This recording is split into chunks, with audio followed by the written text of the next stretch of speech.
लखीमपुर खीरी के आसपास से लखीमपुर खीरी सभी सीटों पर भारतीय जनता पार्टी आगे।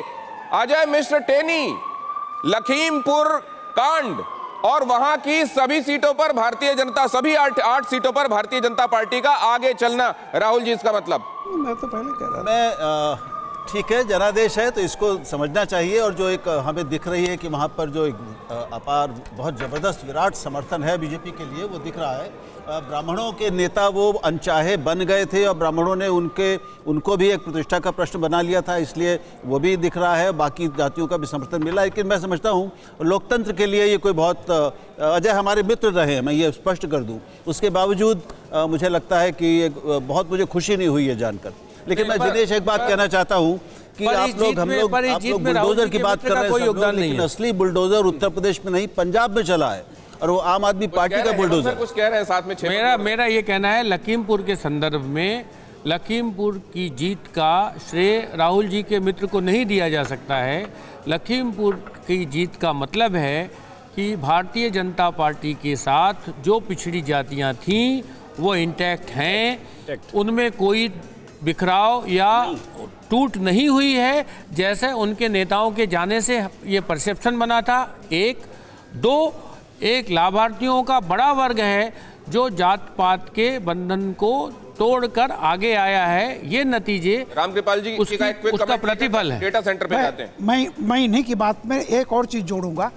ये जो बार बार हो रहा था किसान आंदोलन, मैं केवल ये कहना चाहता हूँ 90% इस देश का किसान 2 एकड़ से कम का जोतदार है, वो कहीं आता ही नहीं है क्या? उसमें से बहुत बड़ा वापस आ रहे हैं क्या? ये भी मैं आपसे पूछ नहीं, मैं केवल ये कह रहा हूँ ये भ्रम वेस्टर्न यूपी से टूट गया, क्योंकि वेस्टर्न यूपी में 2 एकड़ से ज्यादा का जो है वो 10% से भी कम है। आपके पास तो रामकृपाल जी 2 एकड़ है, मैं तो ऐसा किसान हूँ जिसके पास खेती नहीं है। मैं वही कह रहा हूँ। तब फिर लखीमपुर खीरी वाली जो बात आप कह रहे थे ना, वही बता रहा हूँ।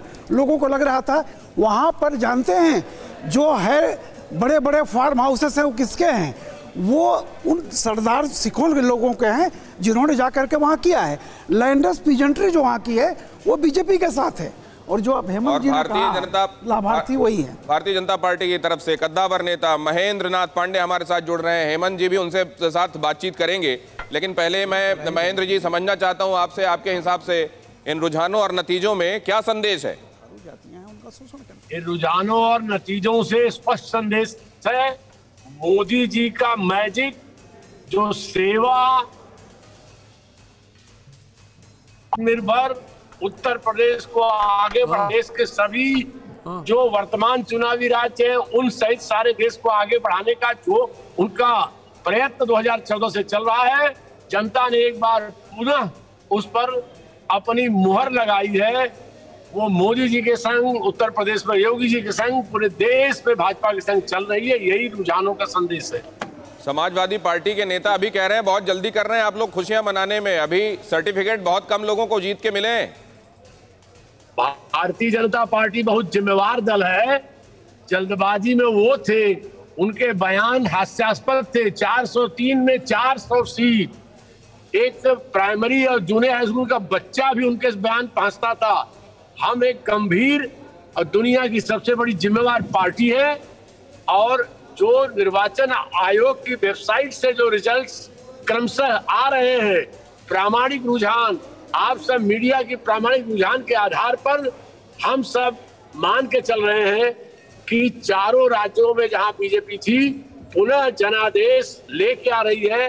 ये भारतीय राजनीति में, लोकतंत्र में सेवा पांडे जी और बेहतर सेवा के लिए बहुत बड़ा संदेश है कि सेवा करोगे, ईमानदार सरकार चलाओगे तो जनता आपके साथ है। पांडे जी, ये जो जनादेश है वो पिछली बार का जो जनादेश था उससे लगभग 60 सीटों को कम कर रहा है, इस पर भी कुछ विचार करेंगे आप? देखिए, पिछली बार के जनादेश, इसमें कुछ सीटों की कमी बेसी माननीय हेमंत जी हो सकती है, लेकिन जनादेश तो जनादेश है। और जिस तरह का दावा, जिस तरह का यह उथल पुथल लोगों ने मचाया था, अखिलेश और उनसे हमारे यहाँ से भी कुछ ये जो हमारे यहाँ से बाज बहादुर कुछ जो भाग के गए थे, इन सब के बीच में भारतीय राजनीति में देश के सबसे बड़े राज्य में जहां कोई चीफ मिनिस्टर कॉन्टिन्यूअस रिपीट नहीं हुआ, जहां कोई सरकार कॉन्टिन्यूअस लंबे अरसे से एक बार छोड़ दिया तो दोबारा आई नहीं, वहां ये 270 के लगभग का आने वाला जनादेश अपने आप में उस जनादेश से भी एक अलग महत्व रखता है। ये जनादेश बहुत महत्व रखता है, महेंद्र जी कह रहे हैं। बहुत धन्यवाद हमसे बातचीत करने के लिए। और वो ये कह रहे हैं कि ये विकास के कामों के लिए गया हुआ मैंडेट है। इस पर मैं बातचीत करूं उससे पहले प्रेम शुक्ला जी के पास एक बार जाना चाहता हूं। प्रेम शुक्ला जी, ये सवाल आपसे भी कि मैंडेट अगर कम होता है पहले से तो ये दिखाई देता है क्या कि आपके किए हुए सारे काम पसंद नहीं आए? प्रो इनकम्बेंसी है भी तो उतनी मजबूत नहीं है। देखिए, प्रो इनकम्बेंसी और मजबूत प्रो इनकम्बेंसी है जब आप जो हैं लगभग 2/3 सीटों के आसपास पहुंचते हैं उत्तर प्रदेश में, तो यह जो है वो प्रो इनकम्बेंसी, बहुत मजबूत प्रो इनकम्बेंसी है। इसको दिखाता है जैसे भारतीय जनता पार्टी पिछली बार 311 सीटें जीती थी, अभी भी भारतीय जनता पार्टी 270 सीटों के आसपास जीतेगी, इसके संकेत दिखाई दे रहे हैं। तो मुझे लगता है कि ये प्रो इनकम्बेंसी ही है। न्यूज़ टॉप 9 रोज सुबह 7 बजे और शाम 7 बजे सिर्फ TV9 भारतवर्ष पर।